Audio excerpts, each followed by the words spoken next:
अस्सलाम वालेकुम, सुबह बखैर।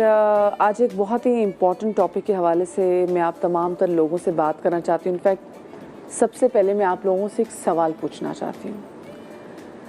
हम देख रहे हैं कि हमारे मुआशरे में डिप्रेशन कैसे बढ़ता चला जा रहा है। वो डिप्रेशन हो, नफ्सियाती दबाव हो, आप लोगों ने कभी नोट किया कि इसकी वजह क्या है? क्या कहीं ऐसा तो नहीं कि कोई ऐसा trauma generation to generation travel करता आ रहा हो? कहीं की रिजेक्शन इतना हमारे मेंटल हेल्थ को बर्बाद कर दे कि हम एक नॉर्मल इंसान की तरह, एक हेल्दी इंसान की तरह सोचना ही बंद कर दें। घर में कोई ना कोई ऐसी चीज़ हो जाए, नौकरी पे जाते हुए कोई परेशानी हो जाए, कोई हम आज स्पेसिफिकली आजकल तुम देख रहे हैं कि मुआशी दबाव भी जो आजकल हमारे साथ है, खूब से खूब तर लगने का जो दबाव है, सोशल मीडिया पर एक अच्छी ज़िंदगी दिखाने का जो दबाव है, ये बहुत सारी ऐसी चीज़ें। और कभी कभी तो ऐसा होता है कि हम बहुत सारे धोखों में आ जाते हैं और ये धोखे भी हमें एक नफ्सियाती दंगल में और दलदल में, मैं उसको कहूँगी, हम उसको वो हमें धकेल देता है। मुसलसल ये जो हमारी परेशानियाँ ये दिन ब दिन बढ़ती चली जा रही हैं और अगर इनको एड्रेस ना किया तो ये एक नासूर बन जाएगा। सोचो लोग, मतलब इंडिया चांद तक पहुंच गया है, इतनी दुनिया ने तरक्की कर ली और हम अभी तक इस बात पे फाइट करें कि क्या अगर आपको कोई मेंटल इशू हो, कोई नफ्सियाती इशू हो, तो क्या आपको डॉक्टर के पास जाना भी चाहिए या नहीं जाना चाहिए? भाई ये हमारी सोसाइटी में एक टैबू बन चुका है। और मैं आज स्पेसिफिकली आज के शो में आपकी तो मुलाकात करवाने जा रही हूँ ऐसे लोगों से जिन्होंने इस टैबू से फाइट किया है, अपनी अच्छी ज़िंदगी, अपने अच्छे मुस्तकबिल के लिए लोग क्या कहेंगे इन तमाम तर बातों को पीछे रखते हुए अपने नफ्सियाती दबाव, अपने डिप्रेशन को डील करने की कोशिश की है और वो कामयाब भी हुए हैं।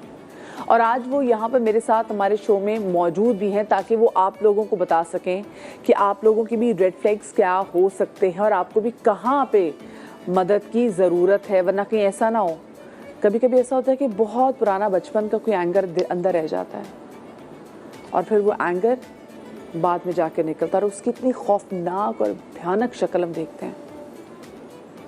अक्सर हम लोगों से मिलते हैं, हम कितने दिखने में कितने अच्छे हैं, कितने बदसूरत गुफ्तार में, ख्यालात में, वो बचपन का कहीं ना कहीं से वो भी कोई ऐसा एंगर अपने अंदर दबा के चल रहे होते हैं कि फिर वो आप पे निकालते हैं। इनको अभी से एड्रेस करना शुरू करें। मेरे साथ आज कुछ यहाँ पर रियल लाइफ स्टोरीज़ हैं जिनसे मैं आपकी मुलाकात करवाऊंगी और मकसद सिर्फ यही है कि आप लोग भी हौसला पकड़ें, हिम्मत पकड़ें, बजाय कि आप अपना हाल ख़राब करें, अपना मुस्तकबिल ख़राब करें, अपने बच्चों का मुस्तकबिल ख़राब करें। क्योंकि ये जो ट्रॉमा होता है ना, ये आगे तक चलता है, इस ट्रॉमा को आगे नहीं चलने देना। हमारे साथ मौजूद हैं डॉक्टर शफीक यासीन भी, जो कि CEO यासीन साइकेट्रिक हॉस्पिटल हैं। और आपको याद होगा कि आज से कुछ दिनों पहले हमारे साथ डॉक्टर अफशीन, जो कि एक होम्योपैथिक डॉक्टर थी, वो भी इनके हॉस्पिटल में मौजूद थी, उनको इनके रिहैब सेंटर में मौजूद थे इलाज कराने के लिए। इनको कोई लेने नहीं आया। अगर देखा जाए तो तकरीबन 4 महीने अब होने को हैं। रमज़ान में आई थी, मुहर्रम ख़त्म हो गया, सफ़र भी जो है, सफ़र का महीना ये भी अब तकरीबन मिडिल में आ गया है। हस्बैंड ने उनके आज वादा तो किया कि आज 31 तारीख को लेने आएंगे। अब देखते हैं आता कि नहीं आता। मैं ज़रा आपको दिखाती हूँ डॉक्टर अफशीन की कुछ झलकियाँ, ताकि आपकी याद थोड़ी तो ताज़ा कर दूँ उनके हवाले से।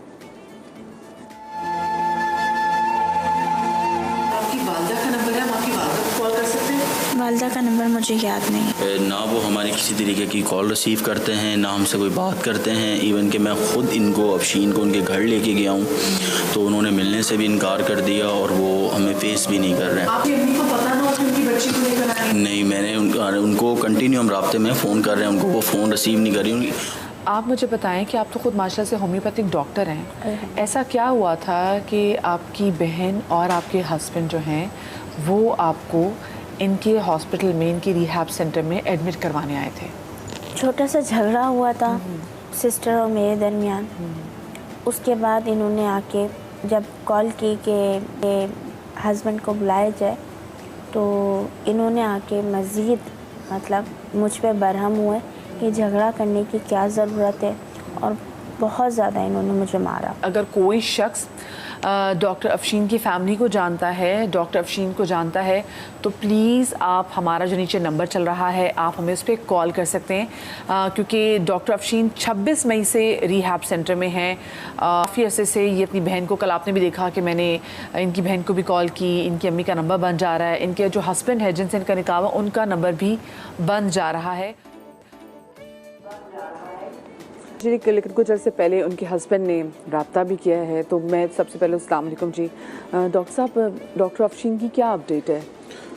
अपडेट ये है कि जब प्रोग्राम हुआ उसके विद इन फ्यू डेज़ जो है उन्होंने रब्ता किया, he came over to the hospital. उसके बाद उन्होंने रिक्वेस्ट की मैं अपनी वाइफ से भी मिलना चाहता हूँ। बहुत ही शो किया सॉरी कि मैं आ नहीं सका, देवर फाइनेंशियल रीजंस, कुछ और कमिटमेंट्स थे, मैं शहर से बाहर था। बहन उनकी फिर भी नहीं आई? बहन फिर भी नहीं आई, और वालदा भी नहीं आई? वालदा ना फ़ोन आया ना आई, ना फ़ोन आया ना आई, जो जहाँ उनका निकाह हुआ था वो आए? अच्छा, वो आए। और उसके बाद उन्होंने कहा कि मैं मिल सकता हूँ अपनी वाइफ से। ऊपर गए, उन्होंने तकरीबन 15-20 मिनट स्पेंड किए वाइफ के साथ, बड़ा अच्छा टाइम उन्होंने गुजारा, अच्छी तरह बातें हुई। वाइफ वाज इनिशियली अपसेट कि मैं मिलना ही नहीं चाहती, अंडरस्टैंडेबली, लेकिन बाद में वो मान गई और फिर उन्होंने कमिट किया कि मैं विद इन 4-5 डेज़ आके आपको ले जाऊँगा। शी वॉज सो हैप्पी कि चलो अब मेरे हस्बैंड आ जाएंगे मुझे लेने के लिए। उसके बाद से उन्होंने फिर अपना नंबर ब्लॉक कर दिया। We try to contact him on multiple occasions, बहुत कोशिश की कि उनको कॉन्टैक्ट करें। तो मतलब टिल डेट अभी दोबारा उनसे बात नहीं हुई क्योंकि उन्होंने 31 की नहीं, उसके बाद उन्होंने क्या किया कि वो करते ये थे कि एक मैसेज कर देते थे कि सॉरी मैं आ नहीं सका, मैं कुछ अर्से बाद आऊँगा। एक हुज्जत तमाम करे ना, जैसे कि हाँ मैंने तो कहा था। उसके बाद वो नंबर ब्लॉक कर देते थे।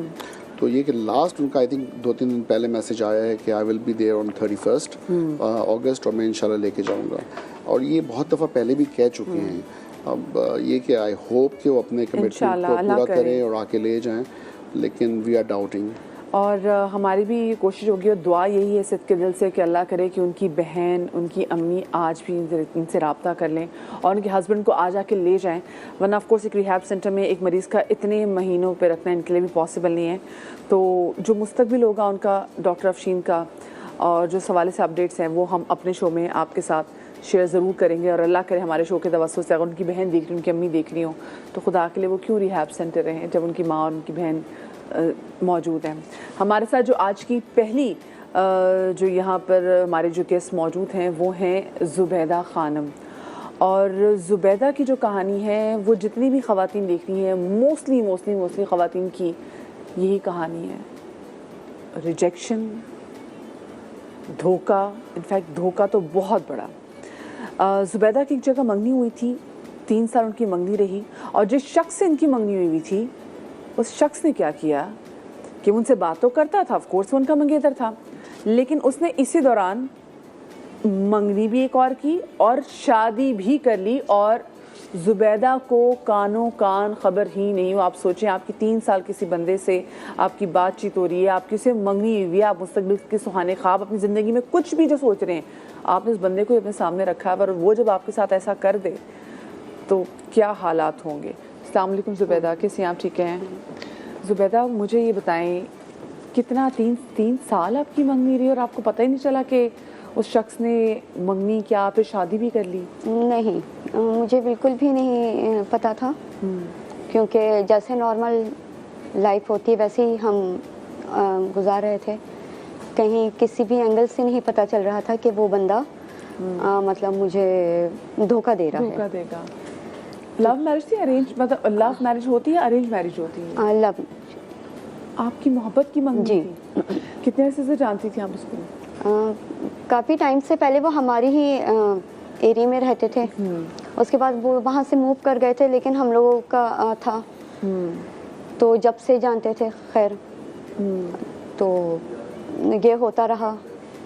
ज़ुबैदा बात करती थी, आपको कहीं फील नहीं हुआ कि मुझे कहीं भी नहीं फील लग रहा है, इसने मेरे से बात करने की फ्रीक्वेंसी कम कर दी है? नहीं, कहीं नहीं फील होता था। हत्ता कि अगर हम कभी बाहर मिल जाया करते थे तो उसमें भी नहीं कभी हुआ। बिल्कुल नहीं, बिल्कुल भी कोई सच। और जब आपको पता चला तो पहला रिएक्शन आपने क्या दिया? पहले तो यकीन नहीं आया था, लेकिन पता उन्हीं की ही एक फैमिली मेंबर से पता चला था। उन्होंने पिक्चर्स जो है ना व्हाट्सएप की थी, तो हमारे घर वाले भी थोड़े से वो हो रहे थे कि नहीं ऐसे ही होगा, किसी ने मजाक किया होगा। व्हाट्सएप आपको आई? जी, डायरेक्टली चीज़ की थी? उनकी और उनकी मंगेतर की थी। अच्छा, उनकी मंगेतर की थी, साथ बैठे हुए थे, साथ वो बैठे तैयार हुए थे, थे जी, उनके बिल्कुल। ओके। तो मतलब यकीन नहीं था। उसके बाद लाजमी मेरा तो बिल्कुल ही वो था कि बर्दाश्त नहीं का, यकीन भी नहीं आ रहा था। मैंने कहा नहीं, ऐसे ही होगा, ऐसे ही होता है, झूठ होगा। तो मेरी फैमिली ने मालूमात करवाई तो वो लोग खामोश होकर बैठ गए। फिर लाजमी ख़त्म हुआ, लेकिन मैंने अपने साथ बुरा बुरा करना शुरू कर दिया। कभी अपने आप को किसी चीज़ से मारती, कभी कुछ करती।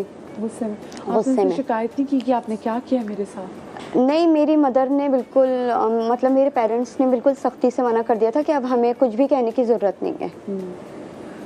तो मगर मैं नहीं बर्दाश्त कर पा रही थी इस चीज़ को कि मैं कैसे एक मतलब यहाँ तो मुझे होना है। हाँ नहीं, एक जैसे आप पूछते हैं ना आपकी हैबिट्स क्या हैं। हाँ। तो कोई मुझसे पूछता था ना कि क्या है क्या नहीं, तो मैं कहती हूँ रात भर ना अपने मंगेतर से बात करती, तो बस वो रात होती थी ना, हाँ, तो होता था। तो ज़्यादा उसको याद करने लग जाती हूँ कि ये तो टाइम था मेरा उससे बात करने का। बिल्कुल। तो ये होने लगा काफ़ी ज़्यादा। अपने आप को कभी छुरी उठाकर मारने लगी, तो घर वालों ने बहुत ज़्यादा मतलब नज़र रखना शुरू कर दिया था। ख़ासकर वालिदा ने आकर देखती रहती थी, सोती नहीं थी, परेशान रहती थी। परेशान थी, हाँ। तो इस उसमें तो फिर एक दिन मुझे मौका मिला घर से निकलने का। घर से निकल के मैं उनके घर पे पहुंची। वो इत्तेफाक से अपने घर पे ही दोपहर के वक्त मौजूद थे। तो वो मौजूद थे, सबसे पहले जाते के साथ ही तो मैंने उनको चप्पल खींच कर मारी थी। उसके बाद घर लाजमी मुझे पता था, मेरा ससुराल था वो होने वाला, तो मुझे एक एक चीज़ का पता था। तो मैंने जाते के साथ ही उनके ऊपर मतलब छुरी उठा ली थी उनको मारने के लिए। इतना आपको अंदर से गुस्सा था कि इसने मुझे धोखा दिया इसने। हाँ, बस ये पूछती थी कि ना कि मेरा मतलब मेरा कसूर क्या था या मेरे घर वालों का क्या कसूर था कि 3 साल हमने मंगनी रखी। अब जब हमारी शादी होने वाली है तो उसमें आपने मंगनी मतलब खामोशी से बेमकसद की आपने ख़त्म कर दी।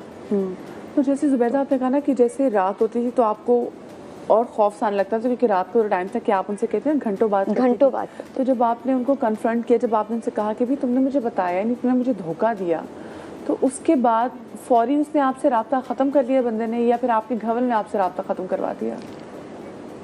नहीं, उसने फौरी तो राब्ता नहीं ख़त्म किया, उसने मुझे ब्लॉक भी नहीं किया था। तो मतलब धोखा भी उसने दिया और ब्लॉक भी वही ब्लॉक भी नहीं कर रहा था। मतलब एक मज़े लेने वाली बात होती है ना कि अगर आप किसी को तकलीफ़ में देखें तो उसके मज़े लें। हाँ। तो वो चीज़ कर रहा था, इससे उससे मालूमात करना, ये करना, तो वो इस चीज़ को एंजॉय कर रहा था बहुत ज़्यादा। तो फिर मेरे घर वालों ने आहिस्ता आहिस्ता यानी कि पीछे हटाना मुझे शुरू कर दिया, मेरी हर चीज़ हटा दी।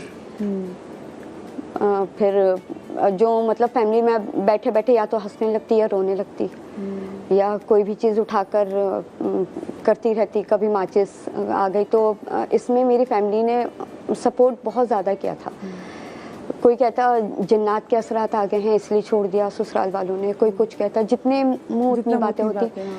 तो मेरे भाई को किसी ने ये नाज़िबाद 3 नंबर पे डॉक्टर यासीन क्लिनिक है, हॉस्पिटल जो है, तो वहाँ का बताया था। तो वहाँ फिर इलाज हुआ था मेरा। आप जो एक तो मोहब्बत में धोखा खाना, इससे बड़ी तकलीफ़ कोई नहीं है, और वो धोखा खा के फिर आपको फिर क्योंकि दूरी भी बर्दाश्त करनी थी, फिर आपको इस रिहैब सेंटर में कितने ऐसे रही थी आप फिर?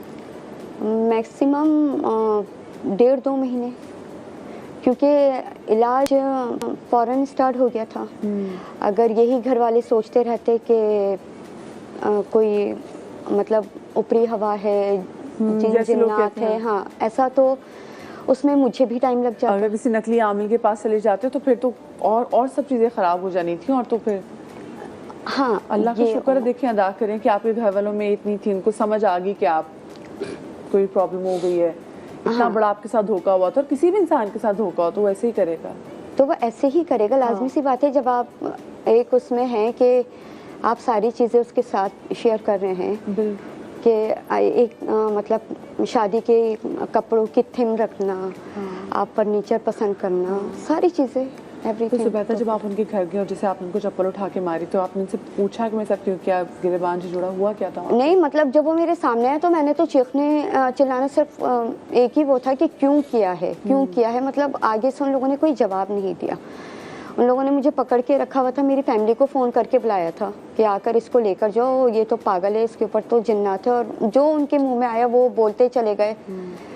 काफ़ी ज़्यादा मतलब प्रेशराइज़ किया घर वालों ने भी, हर तरीके से।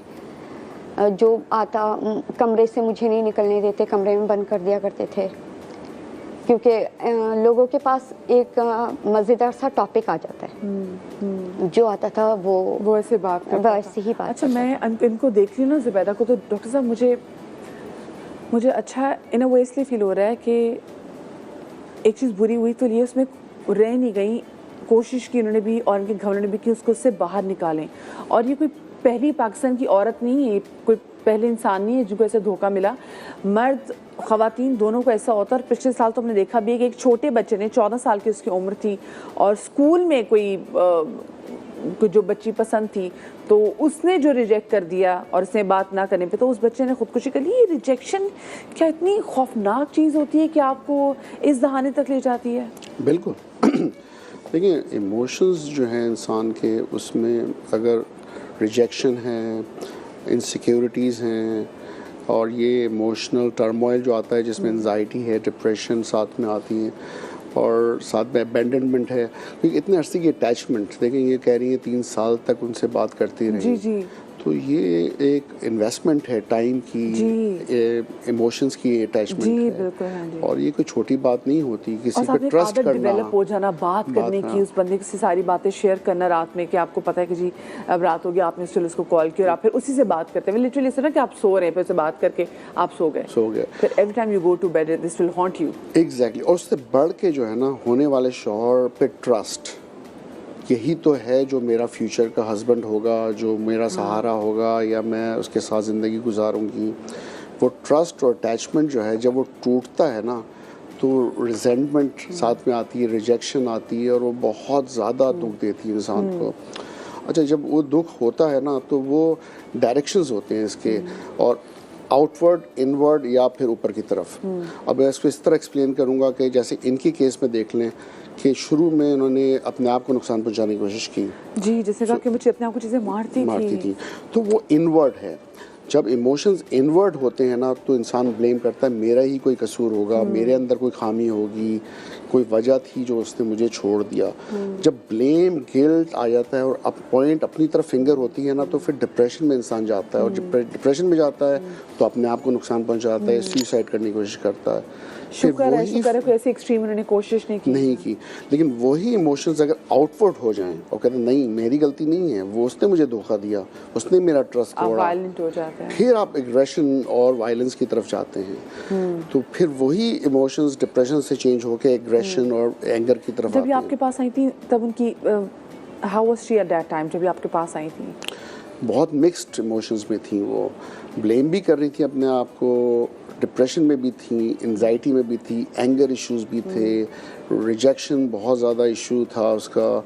जाहिर है वो अभी भी रिसेंटली हुआ था, तो अबैंडन फील कर रही थी, रिजेक्ट फील कर रही थी, इनसिक्योर फील कर रही थी, और दिल भी चाह रहा था कि मैं उसको कुछ मारूं या कुछ करूं, नुकसान पहुंचाऊं। यहाँ पर अच्छे दोस्तों का होना भी बहुत ज़रूरी है। कोई ना कोई ऐसा शख्स जरूर होना चाहिए फैमिली में जिससे आप सब चीज़ें शेयर कर सकें। आज हम शो कर रहे हैं उन लोगों के साथ जिन्होंने अपने डिप्रेशन को, अपने नफ्सियाती दबाव को, अपनी मेंटल हेल्थ को अफसल जाना, अपना इलाज कराया, और आज वो हमारे सामने बैठे। वरना उमूमी तौर पे होता है कि वो लोग जिन्होंने कोई साइकेट्री को कंसल्ट किया होता है या जो रिहैब सेंटर से भी आए होते हैं, वो शर्म खाते हैं। क्या जब आपने दिल का इलाज कराते हैं, अपने गुर्दों का इलाज कराते हैं, अपना कोई दूसरा इलाज कराते हैं, तो क्या आप शर्म खाते हैं लोगों को बताने में? हरगिज़ मत शर्म खाइए, क्योंकि जो आप शर्म खाते हैं ये एक तरीके से एक और इशारा है कि आप अभी तक शायद उस बीमारी से निकले ही नहीं है, क्योंकि आपने उसको एडमिट ही नहीं किया कि मैं एक बीमारी में था, मैं बीमार था। ज़ुबैदा जो हमारे साथ मौजूद थी, तो ज़ुबैदा की मैं ज़रा ये भी जानना चाहूँगी कि अब ज़ुबैदा की लाइफ अब कैसी है, क्योंकि अब ये रिहैब सेंटर में कुछ अर्से के लिए आई थी, मैं चली गई। ज़ुबैदा अब तो आप भी मूव ऑन कर गई होंगी, तो अब आप आजकल अब क्या कर रही हैं आप? अब तो शादी हो गई है। माशाल्लाह माशाल्लाह, ठीक है। देखिए आपने पूरा रिहैब सेंटर में भी गई, इसके बाद आपकी अच्छी अब शादी भी हो गई है। हस्बैंड आपके कोऑपरेटिव हैं? जी। हस्बैंड आपके कोऑपरेटिव हैं, उनको पता है कि आप ऐसे पहले किसी रिहैब सेंटर में गई थी, आपके साथ की जो प्रॉब्लम हुई थी और आपको जो धोखा दिया था? जी, शादी से पहले मेरी फैमिली ने उनको बता दिया था, फिर डॉक्टर साहब से कंसल्ट उन्होंने किया था, डॉक्टर साहब ने सारी चीज़ें समझा दी थी उनको। तो बस कभी कभी आ जाती हूँ, वापस से मैं डिप्रेशन का शिकार होने लगती हूँ, तो वो मेडिसिन पर लेकर आ जाते हैं। खुदा न खास्ता कोई ऐसा, लेकिन हस्बैंड आपका साथ देते हैं, कोऑपरेटिव है। देखिए कैसी चीज़ है। और ये अगर हम जो हमारी माशाल्लाह से मुल्क की सूरत हाल है, हमारी आधी से ज़्यादा कौम अगर आप देखें ना तो वो डिप्रेशन का शिकार है, लेकिन आपको गट्स चाहिए कि आप आके उसको ऐसे डिस्कस करें। ये मुझे डॉक्टर साहब की बात बड़ी अच्छी लगी कि इनके पेरेंट्स ने उनको बताया और वो आपके पास मिलने के लिए आए। यूजुअली किसी को कोई प्रॉब्लम होती है, हम कहते हैं इसकी शादी कर दो ठीक हो जाएगा, लड़की के साथ ही प्रॉब्लम है इसको शादी कर दो, बंदे के साथ ही नफसियाती बचपन से मसला है इसकी शादी कर दो। नहीं, ऑनेस्ट होना बहुत ज़रूरी है मदिया, इसलिए कि आप ट्रांसपेरेंट होंगे, पहले से ही इश्यूज डिस्कस कर लेंगे ना तो आगे जाके प्रॉब्लम्स नहीं होंगे। प्लस ये कि इनका इशू नहीं था, इनके साथ धोखा हुआ था, इन्होंने तो किसी के साथ गलत नहीं किया था और ये बहुत काइंड और अच्छी नेचर की इंसान है। तो जब मेरी बात हुई तो मैंने तो ये एक्सप्लेन किया, मैंने कहा इनकी कोई गलती नहीं है, प्रोग्नोसिस इनका बहुत अच्छा है, इसलिए कि एक दफ़ा हुआ, देयर वाज अ रीज़न कि क्यों हुआ था। जी जी, जो ट्रिगर किया था उसकी वजह से, और कोई जेनेटिक वल्नरेबिलिटी नहीं है, कोई जीन्स में नहीं है, ह्यूमन नेचर है बिल्कुल। और ये तो बहुत प्लस है कि बहादुर थी कि निकल आई। और आई थिंक मैंने इनको भी ये समझाया कि आप लकी हैं कि वो इंसान आपसे खुद दूर हो गया, कि वो अच्छा इंसान था ही नहीं। अगर शादी हो जाती तो फिर आपकी ज़िंदगी तबाह हो जाती। बिल्कुल, ये तो अल्लाह ने आपके लिए अच्छा किया कि वो वक्त से पहले चला गया। लेकिन अच्छी बात है कि ये इन्होंने इसका अपना इलाज करवाया, ये अच्छी बात है जो मैं यहाँ से मैं भी सबक सीख रही हूँ, बहुत सारे लोग उनको भी सबक सीखना चाहिए। मेरे साथ आज महमूद साहब भी मौजूद हैं और जितने मेरे साथ आज यहाँ पे केसेस मज़ीद और मौजूद होंगे, आप लोग कहीं ना कहीं अपने आसपास या अपने अंदर भी ज़रूर देखेंगे कि ये मसला तो हमारे साथ भी है, हम भी इसे कहीं ना कहीं से डील करने की कोशिश करें बट समहाउ नहीं हो पा रहा। महमूद साहब जनाब बेहतरीन ज़बरदस्त दर्जी थे, इनके हाथों के जो सिलावा 3 पीस सूट था उसकी धूम ही बड़ी ज़बरदस्त थी। लेकिन वही महमूद साहब जो मतलब जिनसे टाइम लगता लोग ना कि हमने इनसे कोई सूट सिलवाना है तो वो टाइम देते थे कि नहीं जी अभी मेरे पास टाइम नहीं, बस रश बहुत है। 25 साल उन्होंने नशा किया। अब नशे करने वाले इंसान की वो एफिशिएंसी नहीं जो कि नॉर्मल इंसान की एफिशिएंसी है। उनके खालिद भतीजे भी हमारे साथ यहाँ पर मौजूद हैं, उनसे ही बात करेंगे। अस्सलाम वालेकुम, कैसे हैं महमूद साहब? ठीक है जी, अल्लाह का करम है। महमूद साहब मुझे पहले बताएं कि एक इतना ज़बरदस्त दर्जी वो कैसे कि नशे में की लत में लग गया, वो भी 25 साल। 25 साल वो इसलिए कि मेरे एक दोस्त था, उन्होंने ला के मुझे दिया था रखने के लिए। क्या ला के दिया था आपको? वही हीरोइन। अच्छा, हीरोइन ला के दिया? जी हाँ। तो मुझे नहीं पता था क्या चीज़ है, मैंने लेके दराज में रख दिया। उसके बाद मैं अपना कटिंग वटिंग करता रहा, कारीगरों को भी देता रहा, सिलवाता भी रहा, मैं अपना काम अपना करता रहा। वो 1-2 मरतबा आए, आके करने लगे कि मैं मेरी दवाई कहाँ? मैंने बोला ये लो। हमने लेके ना बाहर बैठ के उसने किया, उस वक्त नहीं मेरे को एहसास हो। ठीक है। उसके बाद जो है ना 2-3 दफ़ा आके ना उसने मेरे दुकान के अंदर ही बैठ के उसने किया। हाँ। मैंने देख लिया, मैंने ये है क्या चीज़? उसको सुखाड़ा लगाते हैं नाक से टस्को करते जी हाँ, नाक से। तो मैंने देखा, मैंने एक दिन मैं भी तो ट्राई करके देखूं है क्या चीज़। जब मैंने एक दफ़ा जब किया ना तो वो यानी कि मेरे जिस्म हाथ में ना फुर्ती आ गई। अच्छा। हाँ, बदन हाथ मेरा खूब, एक कोट बनाने के बजाय मैं 1.5 कोट बना रहा, 4-4, 5-5 पैंटे बना रहा हूँ मैं। तो आपको तो इससे मज़ा आने लग गया होगा कि भाई ये तो मेरी वो रफ्तार बढ़ा रहा है काम। जी हाँ, जी हाँ, जी हाँ। जी, हम हाथ को गर्म कर देता था, बिल्कुल फुर्ती है। ऐसे करते करते करते फिर मैं आस्ते आस्ते जो है ना, फिर घर वालों को भी पता चल गया कि ये जो है ये इसमें लग गया। उस घर वालों को कैसे पता चला? आप गुस्सा करते थे घर में, क्या लड़ते थे, क्या करते थे? हाँ, लड़ाई करता था ना घर पे। मैं बोलता था ये इसके क्या नाम, मुझे पैसा चाहिए, कि घर वाले बोलते थे कि कितने पैसे चाहिए। मैंने बोला कम से कम नहीं तो 500 या 300 मुझे चाहिए। जब इन लोग इनकार करते थे मैं बोलता हूँ या तो मैं आप लोगों को जान से ख़त्म कर दूंगा या मैं अपने आप को मार लूँगा। फिर डर के मार उन लोग जो है ना हमें पैसा देते थे तो मैं जाकर ना नशा करता था। और जब आपको नशे की लत ज्यादा आपकी बढ़ गई तो फिर आपने अपना काम छोड़ दिया या फिर आप काम करता रहा मैं, काम करते रहा मैं। तो उसके बावजूद जो पैसे होते थे वो अपने घर वालों को देते थे? हाँ, वो पैसे भी उसी में लग जाते थे ना, उसी में लगा देता था मैं। मैंने बहुत तकलीफ दी अपनी बीवी को भी, मैं उनसे माफ़ी चाहता हूँ। आपके घर में कितने लोग थे जब आपने नशा करना शुरू? जब मेरे 4 बेटे थे, 2 बेटी थी। अच्छा, 6 बच्चे आप? 6 बच्चे। और ठीक है, माँ बाप भी थे। माँ बाप भी थे। और जब आपने नशा, तो बड़ी, हाँ, अब अच्छे जवान होंगे आपने जब नशा? हाँ, उस वक्त। ठीक है। और उसके बाद जो आपकी कमाई भी तो देखें, आपने बता रहे थे कि जहाँ आप 1 कोट बनाते थे आप 5-5 कोट बनाने लग गए थे। तो वो सारी कमाई जो थी वो सारे आप नशे पे लगाने लग गए। घर पे यहाँ पे घर वालों को परेशान करने लगा मैं। तो फिर आस्ते आस्ते करते करते वो बढ़ता गया। फिर मेरा काम जो है ना डाउन होता गया, फिर मुझसे काम नहीं होता था। फिर मेरा भाई है, उन्होंने इलाज करवाया, उसका मैं एहसान मानता हूँ। अपनी बीवी से मैं हाथ जोड़ के मैं माफ़ी मांगता हूँ कि मैंने इनका 30 साल जो है ना ज़ाया कराया। तो कभी कभी तो ऐसा होता है कि बच्चों पे भी आप कहीं ना कहीं गुस्सा निकालते होंगे, अगर आपको पैसे नहीं मिलते होंगे तो? हाँ, पैसा नहीं मिलने पर तो तब उनकी वो चीज़ ऐसी है ना कि बेकाबू कर देती है, यानी मजबूर कर देती है कि तुम्हें करना ही पड़ेगा। उसके बाद मैं यास्टिन अस्पताल में गया। आप खुद गए, आपको कोई लेके गया? मुझे लेकर गए थे। आपको लेके गया था? मेरा भांजा। अच्छा, आपको भांजा और मेरी बीवी। अच्छा, वो और आपकी बीवी आपको लेके गए। आप इनको, खालिद साहब, आप इनको कब लेके गए थे रिहैब सेंटर में? असल में जैसे आपने अपने इंट्रो में बताया ना कि थोड़ा सा मैं इसको बता रहा हूँ कि तकरीबन ये बहुत अच्छे टेलर हैं, दर्जी हैं, ना कि इन पाकिस्तान, आल्सो इन अब्रॉड। ये दुबई में भी रहे, सऊदी अरब में भी रहे। अच्छा, जी हाँ। और शेख के उन्होंने कपड़े उनको सिए। अच्छा, जबरदस्त। ये तो मुझे पता नहीं था। बहुत ज़बरदस्त टेलर हैं ये। लेकिन बस वही है कि ड्रग्स जो आपको कैसे अट्रैक्ट करती है और देने वाले कैसे पहुंचाते हैं। बिल्कुल। रखवाया इसलिए नहीं था कि रखो मैं आगे ले जाऊंगा, रखवाया इसलिए था कि सूंघो, टेस्ट लो, फिर पियो। वो तो शरीफ आदमी तो उन्होंने किया नहीं बस। तो ये हो गया। अभी जैसे डॉक्टर साहब ने बताया, क्वाइक बहुत है। जी बिल्कुल, क्लिनिक्स बहुत है क्वाइक के। तो इसी तरह से रिहेबिलिटेशन भी क्वाइक के बहुत है। कैसे? कैसे? ये तो हॉस्पिटल चला रहे हैं ना, क्वालिफाइड डॉक्टर हैं और इन्होंने फॉरेन डिग्रीज वगैरह ली हुई हैं। जी। कुछ रिहेबिलिटेशन ऐसे हैं जहाँ पर पेशेंट को दाखिल कर लेते हैं, 25-30 हज़ार रुपये दे दिए आपने पूरे महीने के, इन्हें हाथ बांधना है, पाँव बांधना है, कोने में लिटा देना है, दुनिया से, माशरे से, सोशल एक्टिविटीज से बिल्कुल दूर। पूरे महीने एक कमरे के अंदर आप रहेंगे, सिर्फ दिन में एक दफ़ा। उसमें तो अगर आप पागल नहीं भी होंगे, आप पागल हो जाएंगे। एग्जैक्टली। और दिन में एक दफ़ा उनको खाना देना। तो इन्होंने पहले भी रिहेबिलिटेशन सेंटर में जो ना वो एडमिट करवाया फैमिली ने इनके नो डाउट कि इनकी फैमिली जो है, जैसे हमारे ये मेरे मटरल अंकल हैं, यानी मामू हैं मेरे ये। तो इनकी फैमिली ममानी ने और बच्चों ने बड़े उनको सपोर्ट करा, उन्हें रिजेक्ट नहीं करा घर से। जब वहाँ पर 2 दफ़ा एडमिट करवाया तो उनको पता नहीं था कि भाई ट्रीटमेंट क्या चीज़ है एक्चुअल। तो वो महीने 2 महीने बाद वापस होते हैं, बेहतर हो जाते हैं, फिर दोबारा उसमें जाते थे। तो बेसिकली रिलैप्स होता था। हाँ। अच्छा, मुझे ये बताएं कि आप कब गए थे इनके अस्पताल? आप कब गए थे रिहैब सेंटर में? 3 महीने पहले। 3 महीने पहले आप गए थे, ठीक है। कितने अर्से आप रहे? 1.5 महीने। 1.5 महीने पहले। अच्छा, जब आपने नशा छोड़ा है जी, तो सबसे आपने क्या फील किया?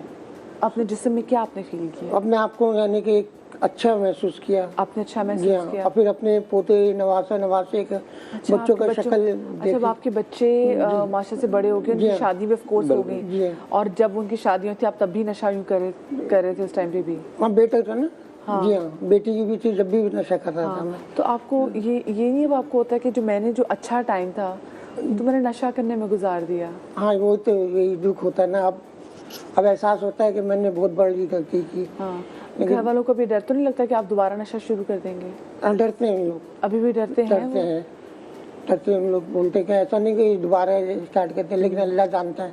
अब मैंने तौबा कर लिया, नहीं करूँगा। आप अपना काम दोबारा करते हैं जो आप काम कर रहे थे? जी हाँ, शुरुआत करने वाला हूँ। शुरुआत करने वाले हैं? जी हाँ। आप अपने कपड़े बनाएंगे? जी हाँ। तो आप सिर्फ जेंट्स के बनाते थे, लेडीज के बनाते थे? जेंट्स के बनाते? लेडीज काम करता था, लेकिन वहाँ सऊदीया में। अच्छा, दुबई में। तो जब आप सऊदी और दुबई में जब आप रहे तब वहाँ पे नशा नहीं किया? पाकिस्तान में?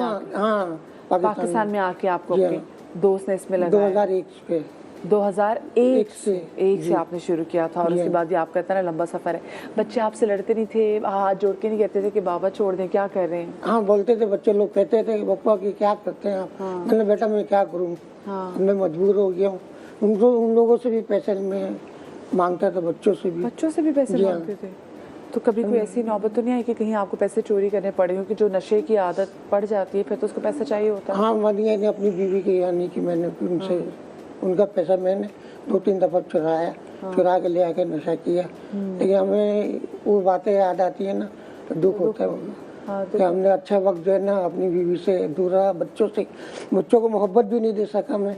हमें अपने भाई का बहुत बड़ा एहसान मांगता हूँ, जो बड़े वाले भेजा भी उन्होंने हमें इस काबिल बना दिया।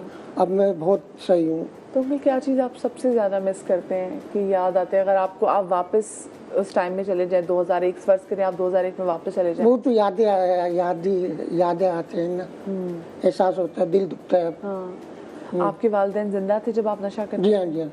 और अब आपके वालिदैन इंतकाल भी किया दोनों निकाल का। हो गया? ऐसे ही वो भी हम थे। आपसे कहते होंगे? ना वो भी बोलते थे, बेचारे रोते थे लोग। लेकिन उस वक्त मुझे इस बात का एहसास नहीं होता था, अपने उसमें थे ना नशे में, इस वजह इस से नशे की वजह से क्या कुछ बेचा आपने? बेचा बाचा तो खैर नहीं मैंने, शुक्र है। क्यों काम करता था ना। हाँ, तो काम उससे जी हाँ, काम आपने कहीं छोड़ा नहीं? काम नहीं छोड़ा अभी। मुसलसल आपका काम? जी हाँ काम करता था मैं। अब आप दोबारा काम शुरू करेंगे? जी हाँ इंशाल्लाह। मैं आपको सूट दूंगी, आपने मेरे बच्चे का सूट बनाना है। इंशाल्लाह। जेंट्स पे आपने कहना जी है हाँ, तो आपने फिर वो सूट बनाना है। पैंट शेरवानी। हाँ पैंट शेरवानी मैं आपसे बनवाऊंगी। जी हाँ, जबरदस्त आप मुझे बना के दीजिएगा। जी हाँ जरूर ठीक है। बनाऊंगा। जब ये आपके पास आते हैं, how was he at that time, और अब आप उनमें कितना चेंज देख रहे हैं?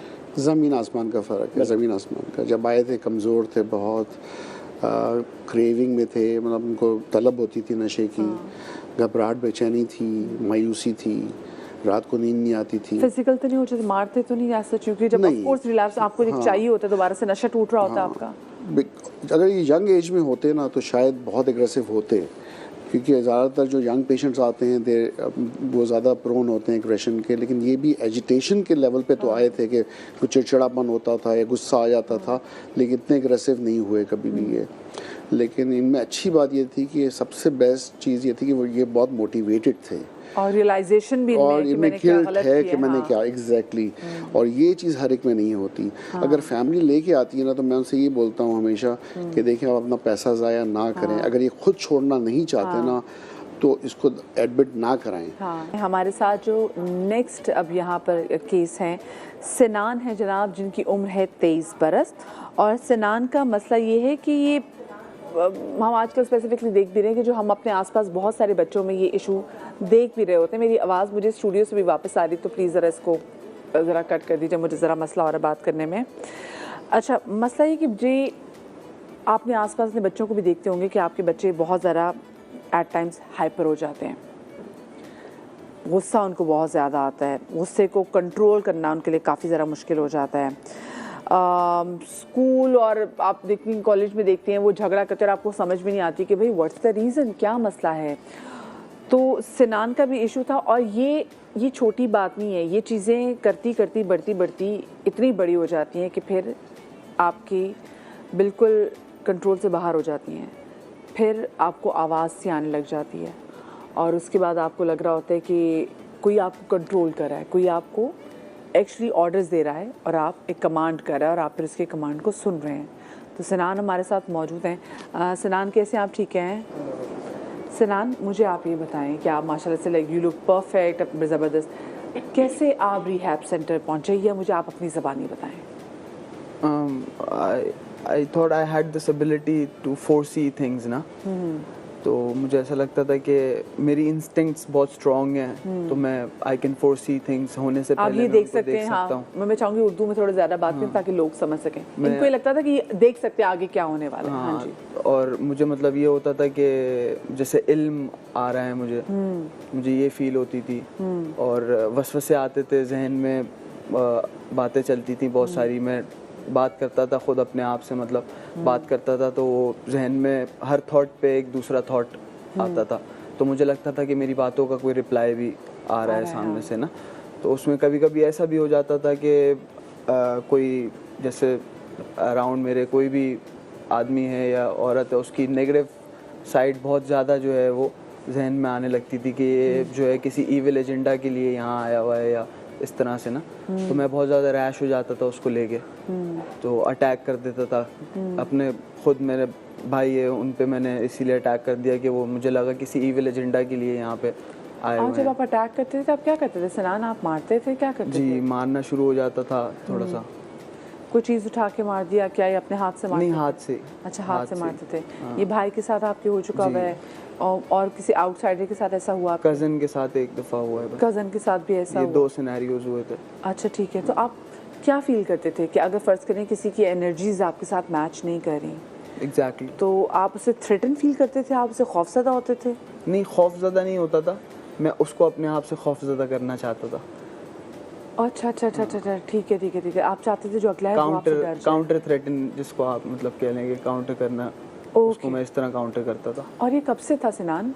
ये लास्ट ईयर मेरे साथ हुआ है, और उससे पहले मुझे जब मैं 19 था तब भी मतलब इस तरह का एक अटैक हो चुका है। और उस टाइम भी मेडिकेशन मैंने प्रॉपर नहीं पूरी की थी, तो वो फिर रिलैप्स हुआ लास्ट ईयर दोबारा हुआ। मैं एडमिट हुआ डॉक्टर साहब के यहाँ यासीन साइकेट्रिक हॉस्पिटल में ना, तो फिर मैंने मेडिकेशन नहीं ली, ब्रेक आ गया मेडिकेशन में, फिर मैं दोबारा एडमिट हुआ क्योंकि सुना आपको एक्चुअली आवाज़ें सुनाई देती थी कि कोई आपसे बात कर रहा है, कोई आप आवाज़ें इन द सेंस कि आपके जो मैं सोच रहा हूँ उसके हर थॉट पे एक काउंटर थॉट आता था मुझे सामने से, तो मुझे लगता था कि मैं शायद डायरेक्ट कन्वर्सेशन में हूँ किसी से, किसी सुपर नेचुरल बीइंग से।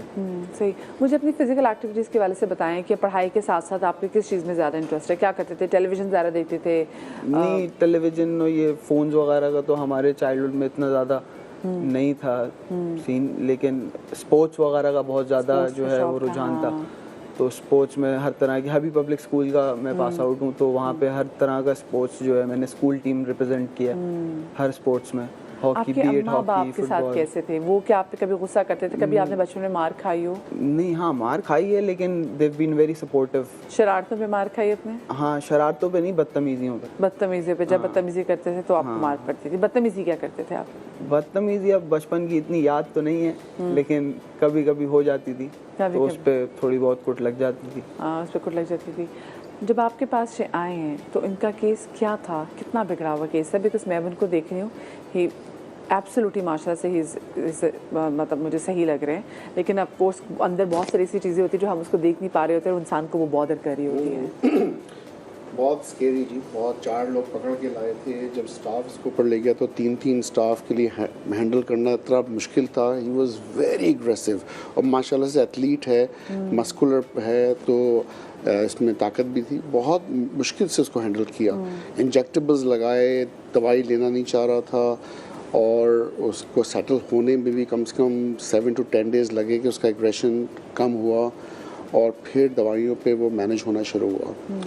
तो ही वाज साइकोटिक, जिसे हम कहते हैं पागलपन। हुआ क्या था? मुझे आपको कुछ याद है कि जब आपको लोग पकड़ के लेकर आए हैं तो क्या हुआ था? इनमें ऐसी क्या चीज़ हुई थी जिसके बाद फिर आपको लेके गए सब?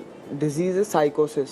साइकोसिस में मतलब ये होता है कि आपको आवाज़ें आती हैं, डिल्यूजन्स में आप चले जाते हैं, और जैसे बताया कि अगले की जो है वो नेगेटिव साइड ही आपको बहुत ज़्यादा जहन में आ रही होती है। तो डिल्यूजन में आप चले जाते हैं। फिर आपने किसी को मारा? आपने क्या किया था, आपको ये याद है? मारा नहीं, मुझे एक जगह लेके गए थे फॉर ट्रीटमेंट ना, तो वहाँ से फिर मैं उनसे मिलके थोड़ा ज़्यादा और आउट हो गया, क्योंकि मुझे लगा ये कोई आमिल वामिल हैं, कोई बिला वजह का इलाज करेंगे। I thought I didn't need that, तो इस वजह से मुझे और ज़्यादा जो है मैं रैश हो गया ना। और मेरे फादर भी उस वक्त साथ थे मेरे, तो उन पे भी मैं बहुत ज़्यादा मतलब थोड़ा सा रैश हो गया कि मुझे नहीं कंट्रोल करना मुश्किल हो गया। इलाज नहीं, ये वाला इलाज की मुझे ज़रूरत नहीं है ना, क्योंकि मुझे ऐसा लगता था कि मेरे पास मतलब एबिलिटीज़ हैं to talk through my mind and all that ना। तो उस टाइम में बहुत ज़्यादा इस डिल्यूजन में था, तो मुझे लगता था कि ये इलाज वगैरह की मुझे ज़रूरत नहीं और है, क्योंकि आपको लगता था आपके पास तो एडिशनल पावर्स हैं जो आपके पास है। मुझे बताएं डॉक्टर साहब, जब आप अपने हॉस्पिटल में इनको देखते थे, because of course you have cameras, आप तो आप जब इनको देख ऑब्जर्व कर रहे होते थे तो ये क्या कर रहे थे? ये खुद से बातें कर रहे होते थे? एग्जैक्टली, जैसे नमाज़ पढ़ रहे होते थे, और मेरे पास अभी भी वीडियोस होंगी उसकी, क्योंकि हम लोग रिकॉर्डिंग रखते हैं, तो नमाज़ पढ़ते पढ़ते वो फिर बातें कर रहा होता था किसी से, जैसे कोई कम्युनिकेट कर रहा हो। नमाज वो प्रॉपर्ली पढ़ नहीं रहा था, इसलिए कि वो इतना डिस्ट्रैक्ट हो जाता था, कंसंट्रेशन उसकी नहीं होती थी, खुद बातें करता था और कई दफ़ा अचानक से विदाउट रीज़न बहुत एग्रेसिव हो जाता था। तो बिहेवियर जो था उसका वो बिल्कुल सपोर्ट कर रहा था कि ही वो साइकोटिक, कि कोई ना कोई वॉइसेस हैं दिमाग में, कुछ चल रहा है जहाँ पर वो प्रीऑक्यूपाइड है। क्या ट्रिगर कैसे, क्या कोई समहाउ कैसा ड्रग कि ये ट्रिगर कैसी प्रॉब्लम हो सकती है? देखिए नेचर और नर्चर दो मेन इश्यूज होते हैं साइकेट्री में जो एक इंसान पे अफेक्ट करते हैं। उसको उर्दू में सीधी सी बात है कि आपकी जो नेचर है, जो जेनेटिक है, मेकअप है, जीन्स में जो है, जिस तरह से हमारा डीएनए है, हमारे फोर फादर्स हैं, हमारे दादा दादी, नाना नानी, और हमारा खून आ रहा है, उसी में हमें डायबिटीज़ हो गया, blood sugar, blood pressure, heart की प्रॉब्लम, इसी तरह नफ्सियात की प्रॉब्लम्स भी जीन्स में होती हैं। बिल्कुल। अब स्किज़ोफ्रेनिया को फॉर एग्जांपल ले लेते हैं तो जनरल पॉपुलेशन में 0.8% चांस होता है, तकरीबन 1% कह लें, 120 लोग अगर हैं उनमें से एक को स्किज़ोफ्रेनिया होने का चांस होता है। और उसमें भी लोग कह रहे थे कि जी इनमें शायद कुछ जिन्नात कोई हैं क्योंकि इनको आवाज़ें सुनाई दे रही हैं, कुछ ऐसी चीज़ हो रही है। वो तो लोग मानते ही नहीं कि ये नफ्सियाती मसला है। एग्जैक्टली। अगर फादर को या मदर में से किसी एक को है तो वो रिस्क बढ़ के 14% हो जाता है, और अगर दोनों को स्किज़ोफ्रेनिया तो रिस्क बढ़ के 45% बन जाता है, मतलब तकरीबन 50% के करीब। तो जैसे जैसे क्लोज फैमिली मेम्बर्स या सेकंड डिग्री है, अंकल है, आंटी है, मामू है, तो 3%, तो 3 गुना ज़्यादा है जनरल पॉपुलेशन से रिस्क ज़्यादा स्किज़ोफ्रेनिया होने का। तो ये तो जीन्स हो गई। फिर हम आते हैं इन्वायरमेंटल फैक्टर्स की तरफ। तो मल्टीपल फैक्टर्स हैं, आपका चाइल्डहुड कैसा गुजरा, उसमें अब्यूज़ था, ट्रॉमा था, खुश थे, ना खुश थे, और बड़े हुए, और फिर ड्रग्स इसमें बहुत ज़्यादा स्ट्रॉन्ग रोल प्ले करती हैं। मैं लेकिन जैसे इनकी सूरत हाल देखी, जब आप नमाज़ पढ़ते थे आपको, जैसे डॉक्टर साहब बता रहे हैं, तो फिर आप बातें करना शुरू करते थे, आपको आवाज़ आती थी, क्या होता था जनान? आवाज़ नहीं, थॉट्स, सिर्फ थॉट्स से बातें करता था तो उस पर काउंटर रिप्लाई आता था। हाँ। और आप नमाज पढ़ते हुए उसमें मज़ा आता था फिर मुझे। वो एक मेरे लिए मतलब एडिक्शन सी हो गई थी कि उसको मैं क्रेव करता था कि मैं खुद से बात कर रहा हूँ, ऐसा लगता था अल्लाह से मतलब डायरेक्ट कांटेक्ट में, कलाम में हूँ। तो इस वजह से मुझे इतना ज़्यादा क्रेविंग हो गई, मुझे ऐसा लगता था कि मेरे साथ और भी जो सराउंडिंग मखलूक़ात हैं वो भी मेरे साथ जिक्र में इन्वॉल्व है ना।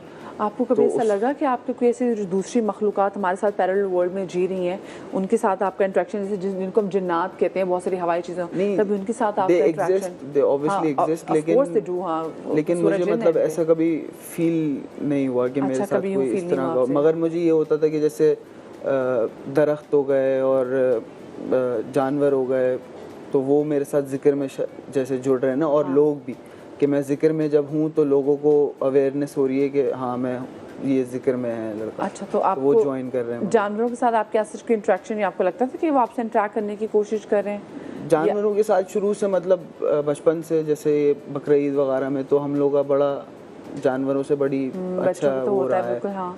तो इतना ऐसा कोई ख़ास इंटरेक्शन इस तरह का नहीं, मतलब आउट ऑफ द ब्लू कोई इंटरेक्शन नहीं हुआ। तो आप खुद से बातें कर रहे थे तो आपके घर में कभी ये तो नहीं सोचा कि चलो हम किसी आमिल वगैरह को ही दिखाएं, क्योंकि अक्सर लोग ये हरकत करते हैं ना? नहीं, एक पहले हम लोग शेख उल हदीस के पास एक गए थे, तो उन्होंने बोला कोई ऐसा मतलब इशू नहीं है, और एक आध और जगह गए थे, उन्होंने भी यही बोला कोई मतलब ऐसा मसला है नहीं। आपके दोस्त कैसे हैं? आपने पढ़ा क्या, मुझे बताएं। मैंने ए लेवल्स किया हुआ है। आपने ए लेवल्स किया हुआ है, ठीक है। आगे आपका क्या प्लान है? आगे अभी फर्दर स्टडीज़ का कोई प्लान नहीं है अभी। क्यों नहीं? फर्दर मैं मतलब दीन पढ़ना चाहता हूँ मैं। अच्छा, खुद से पढ़ता हूँ नहाजुल बलागा एंड सही मुस्लिम, सही बुखारी। तो इससे बड़ी और क्या तालीम हो सकती है? अगर आप ये दीन पढ़ना चाहते हैं तो इसकी तालीमात से बढ़ के तो कोई नहीं है।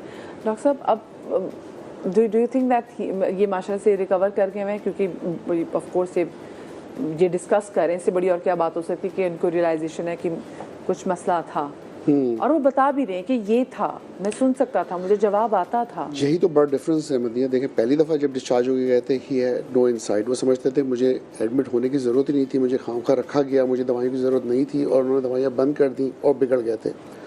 सेकेंड एडमिशन लॉन्गर था, 6 हफ्ते, और इसमें वो रियलाइजेशन आ गई कि हाँ मैं बीमार था। उन्हें ये इंसाइट आ गई कि मुझे दवाइयाँ लेनी चाहिए, ये बीमारी इसी तरह ठीक हो सकती है, मैं दवाइयाँ कंटिन्यू करूं, और फिर ये बहुत ही रेगुलरली लेते रहे हैं दवाइयाँ।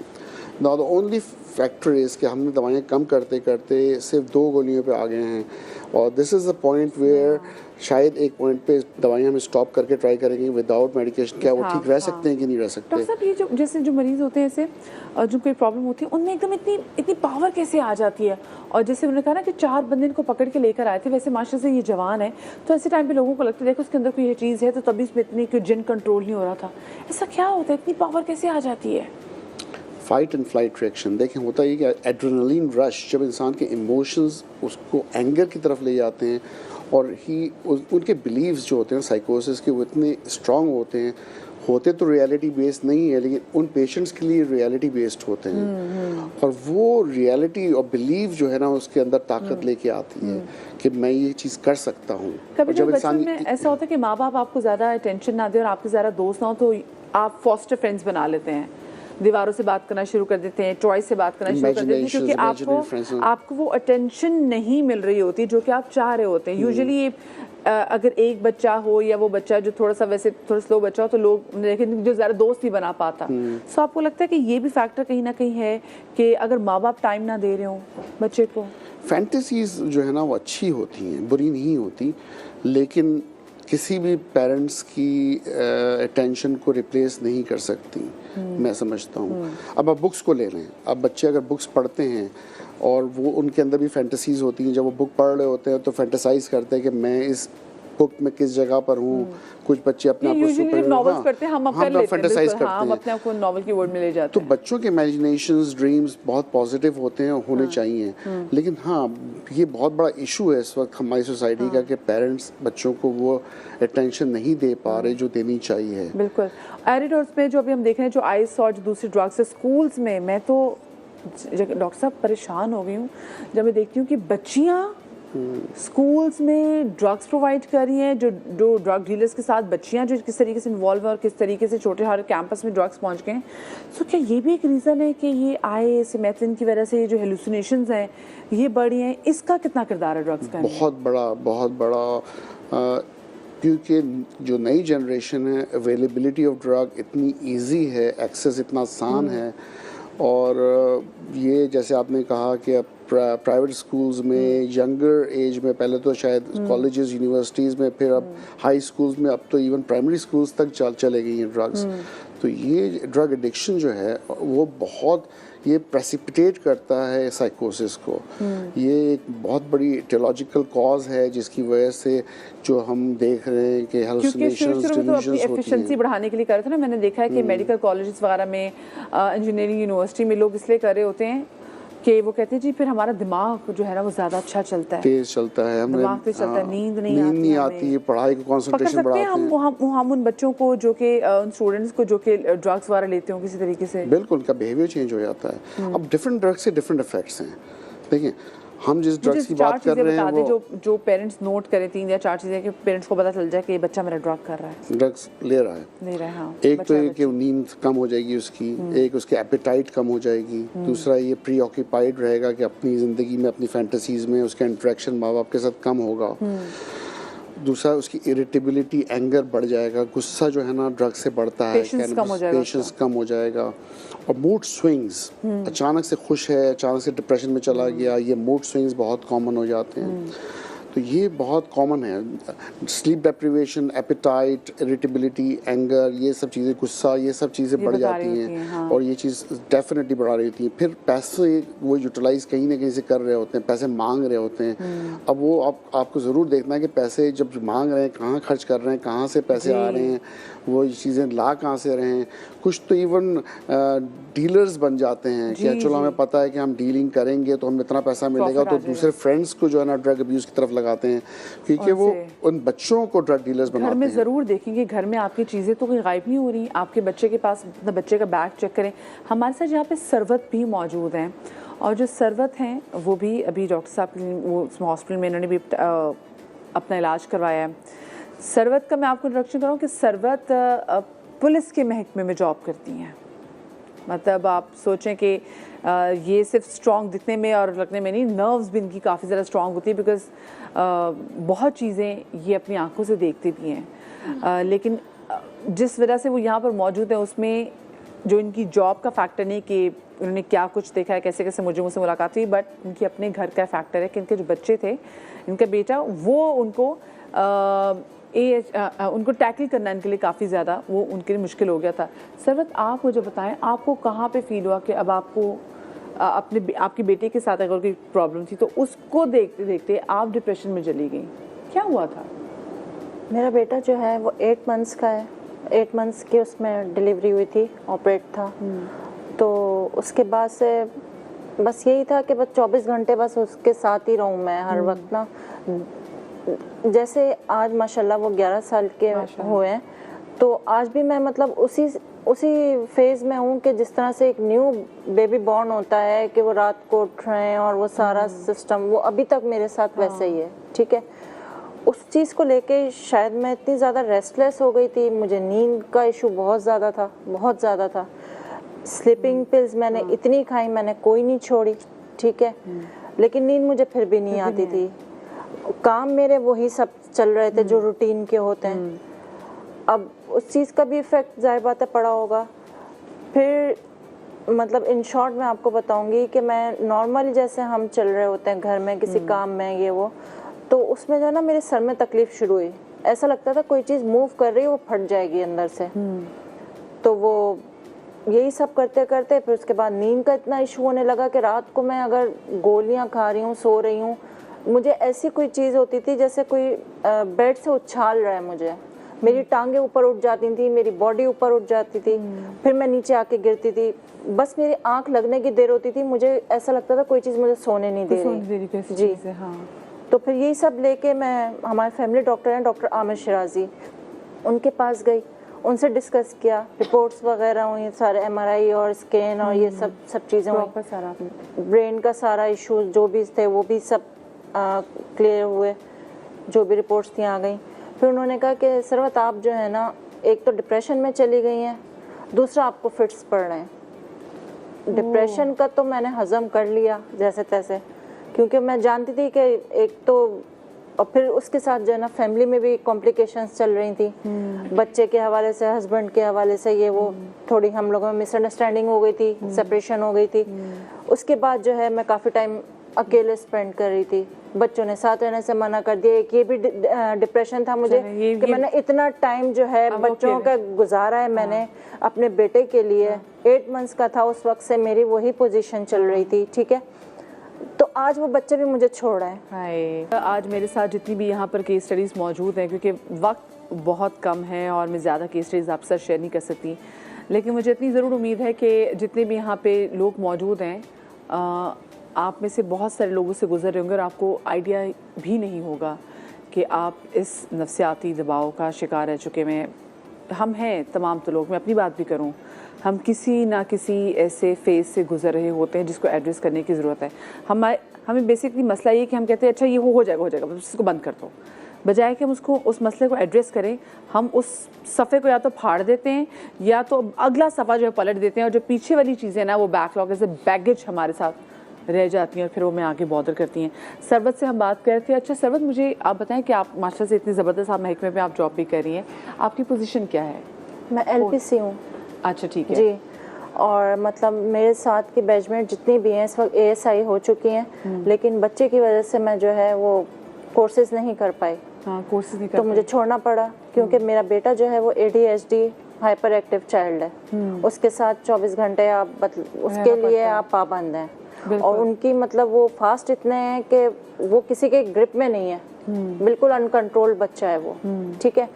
खैर बहरहाल वो सारी फेसेस से गुजरने के बाद जब मुझे डॉक्टर आमिर शिराजी ने ये कहा कि आप डिप्रेशन में जा चुकी हैं और इस तरह से आपको फिट्स पड़ रहे हैं, तो वो फिट्स पढ़ना मेरे लिए जो है ना वो मैं एक्सेप्ट नहीं कर रही थी कि मुझे फिट्स कैसे पढ़ सकते हैं। मैं तो खुद हर काम करती हूँ, मुझे पता है, मैं अपनी मतलब मुझे पता है मैं क्या कर रही हूँ, क्या बोल रही हूँ, क्या खा रही हूँ, सब मैं खुद कर रही हूँ।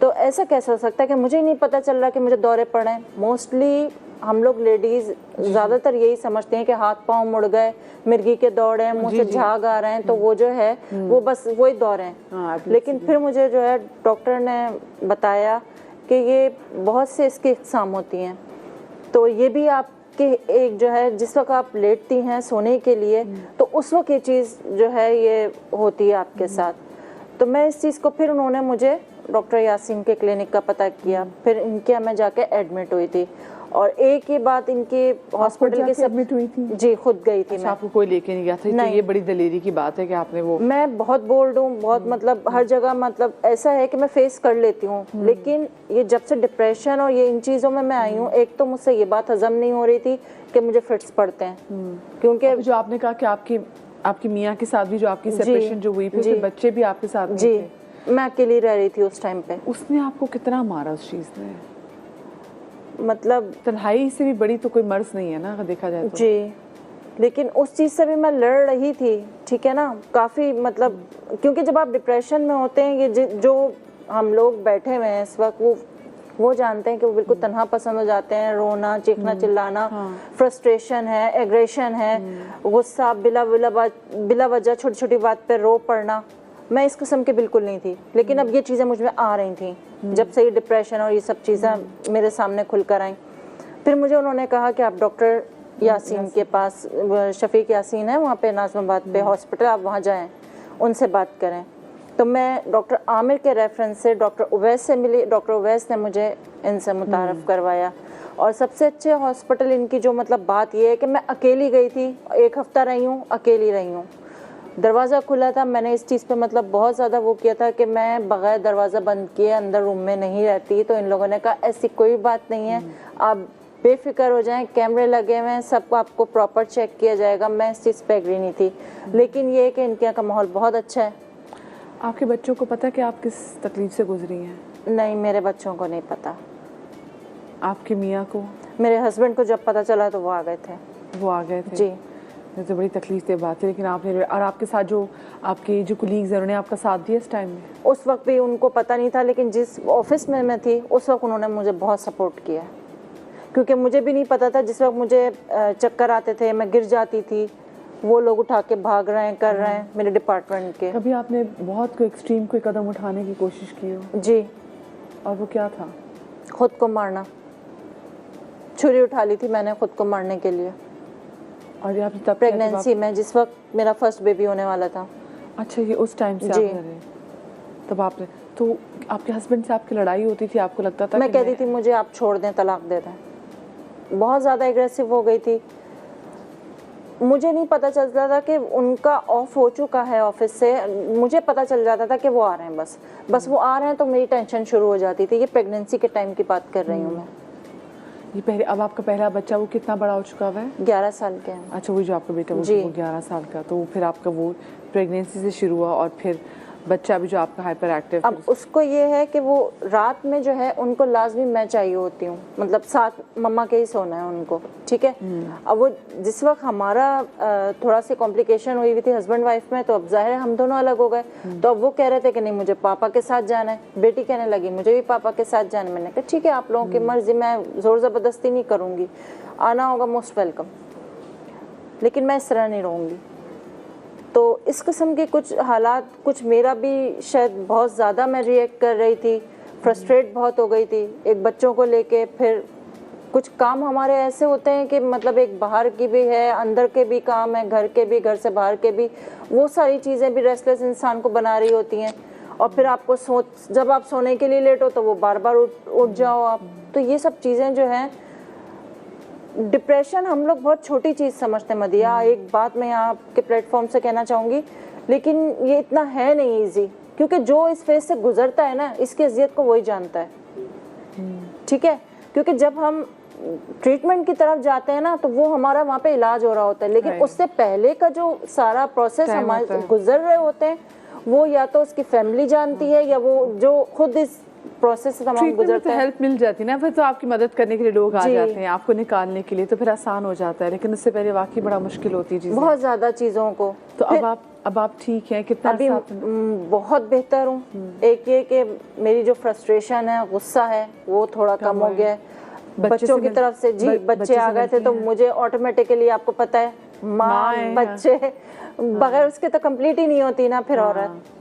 तो आधी बीमारी तो मेरी उससे सेट हो गई थी, क्योंकि मेरा डिप्रेशन भी जो है वो मेरी बेटे की वजह, मेरी अटैचमेंट ज्यादा बेटे की वजह से, और उसी प्रेगनेंसी से आपकी जो प्रॉब्लम शुरू हुई डिप्रेशन।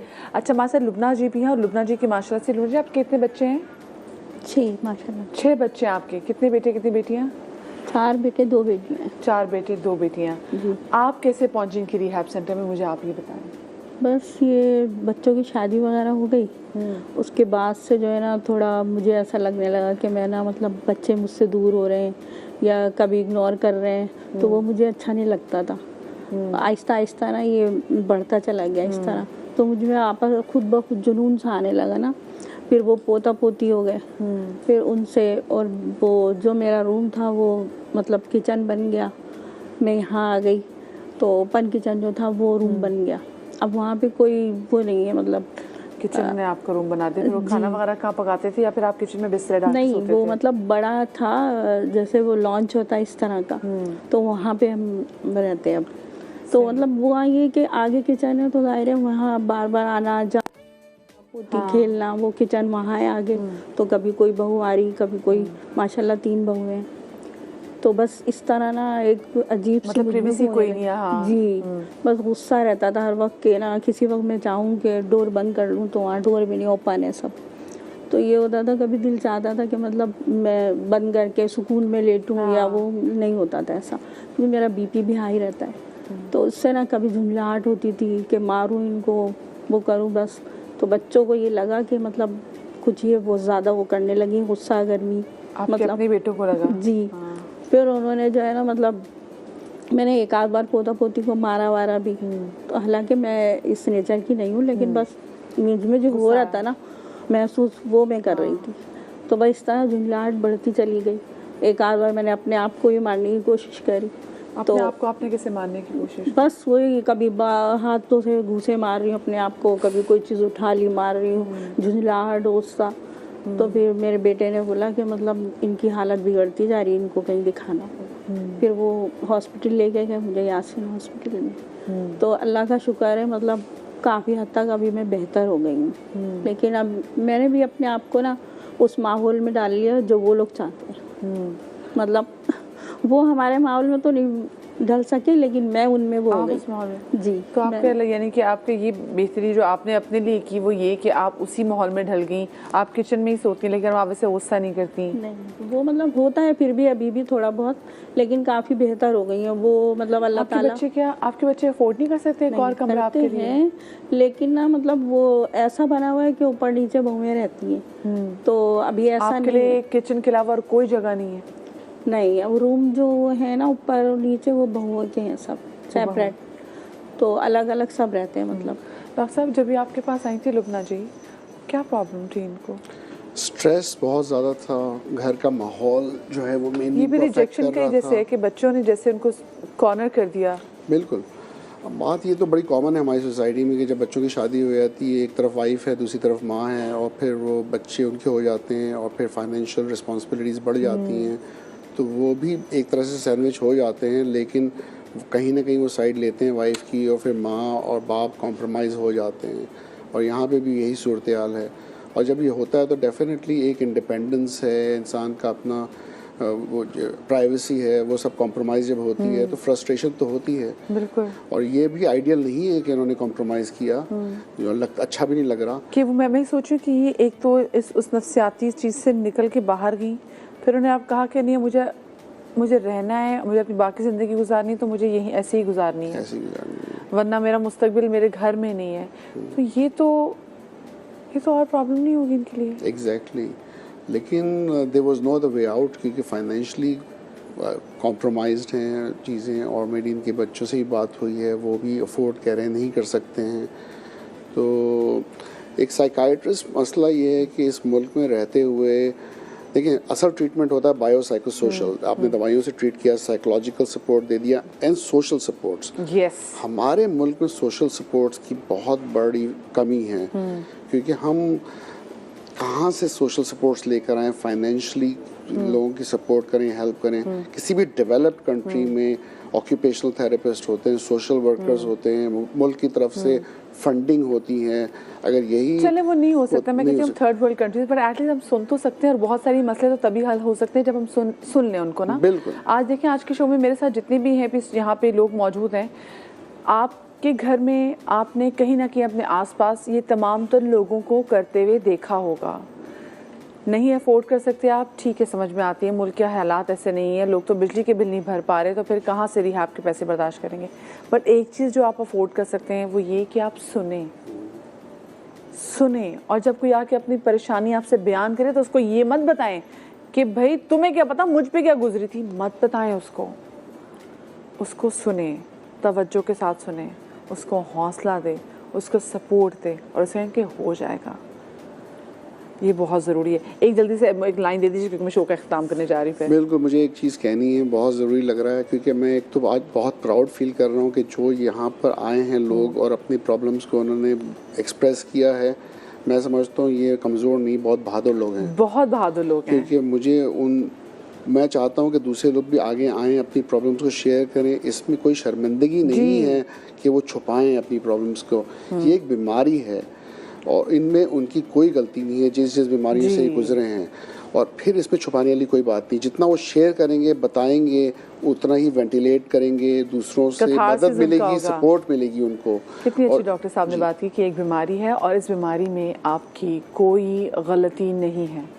बात कीजिए, हल तलाश कीजिए, अच्छे दोस्त बनाएं, अच्छे दोस्तों से शेयर करें।